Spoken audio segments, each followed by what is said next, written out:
Nos cenários, para se fazer alguma coisa, eles simularam várias situações. Eles simularam a mitigação, que é o que a gente está fazendo no Brasil, que é você parar a escola, parar a faculdade, parar transporte, parar trabalho, parar algumas coisas, e eu vou mostrar o que é o cenário de cada uma delas. E eles fizeram a simulação de um cenário de supressão. Supressão é o que a China fez. Ninguém sai de casa, ninguém circula na rua, ninguém faz nada. É todo mundo trancado dentro de casa, até os casos se resolverem. Em verde, é o que acontece se você fecha escolas e universidades. Fechar escolas e universidades funciona, atrasa a circulação do vírus, diminui o número de idosos infectados, e isso reduziria um pouco a demanda por leitos. Em laranja, é o que acontece se você diagnosticar quem é possível e isolar essas pessoas em casa. Se você tiver testes para descobrir quem está com o vírus e mandar essas pessoas para casa, você reduz um pouco mais o número de pessoas precisando de leitos. Em amarelo, é o que acontece se você, além de isolar os casos, manter os familiares de quem foi infectado em quarentena em casa. Então, em laranja é só quem eu detecto que está com o vírus, fica em casa. Em amarelo é quem eu detecto que está com o vírus e quem está ao redor dessa pessoa vai ficar em casa. E em azul é o que você faz se você instituir o que está acontecendo praticamente em Wuhan, que é isolar todo mundo, quarentena em casa de todo mundo e pelo menos os idosos não podem sair de casa. Em nenhum dos cenários que eles simularam aí, o número de leitos disponíveis estão disponíveis para todo mundo. O menor cenário de todos é esse último, com todas as restrições, e que mesmo assim a gente tem pelo menos 8 vezes mais pessoas precisando de UTI do que o que está disponível nesses países. O Brasil está agindo para aumentar o número de leitos de UTI. A gente tem esses planos de converter estádio e outros espaços para atendimento hospitalar, e tudo indica que o país está agindo para se preparar para um grande número de casos. Quando esse número de casos estoura e ultrapassa o limiar de leitos disponíveis, acontece aqui, ó, em abril. Como disse o pronunciamento do ministro de hoje, em abril, o sistema de saúde do país entra em colapso. E a gente tem 2 caminhos daí para frente. A gente tem o caminho da mitigação, porque felizmente não fazer nada está fora de questão e todos os países estão se movendo. E a gente tem o cenário da supressão. O cenário da mitigação, se as medidas forem parciais, ainda tem transmissão e eu vou dar para vocês os números. Vou dar um número direto para o Brasil.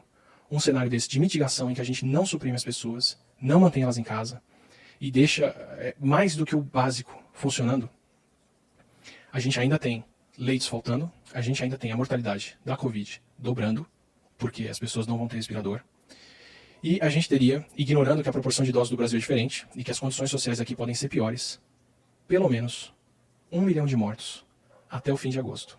Hoje a gente tem um cenário em que a gente tem a vida completamente restrita e alguns milhares de mortos. Então, quando você vê uma discussão daqui para frente de se tal comércio deveria fechar, se tal serviço não essencial deveria fechar, se as pessoas podem ou não estar circulando ou trabalhando, ou se devia ainda ter aglomeração na rua, ou se espaços confinados deveriam ter tanta gente, entenda que essa é uma discussão entre teremos 1 milhão de mortos ou teremos alguns milhares de mortos. Por qualquer previsão dessas, o que deve acontecer daqui para frente é que a gente entra nisso em 1 semana e meia, 10 dias daqui para frente, 2 semanas no máximo. Agora a gente escolhe qual é o destino que a gente quer. Se a gente quer alguns milhares de pessoas, ou se a gente quer mais de 1 milhão de pessoas morrendo. A gente depende de todo mundo ficar em casa por meses, pelo menos até o fim de agosto. A conclusão do estudo é que depois disso, se você libera as pessoas para circularem de novo, o coronavírus volta a circular e pode reinfectar pessoas. E essa parte é de fato controversa. Tem outros pesquisadores que já disseram que não precisa ser tão restritivo a respeito do coronavírus daí para frente, que depois de a gente passar por uma fase de supressão dessa, a gente pode acabar com os casos e com isso ficar livre para circular.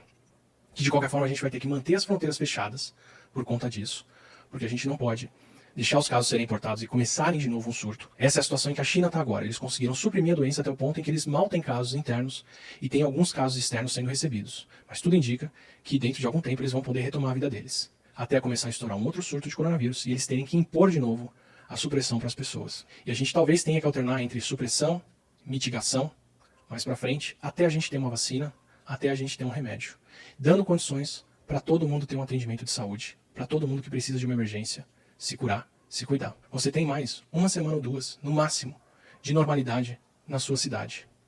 Se você está em São Paulo, você tem menos tempo do que isso. Daqui para frente, a gente não pode mais sair na rua, a gente não pode mais circular, a gente tem que evitar ao máximo o contato físico com outras pessoas, porque o coronavírus passa pelo ar e ele passa muito bem. E quando você tem um número de casos tão grande, é só o isolamento e a distância física que impede esse vírus de ser transmitido.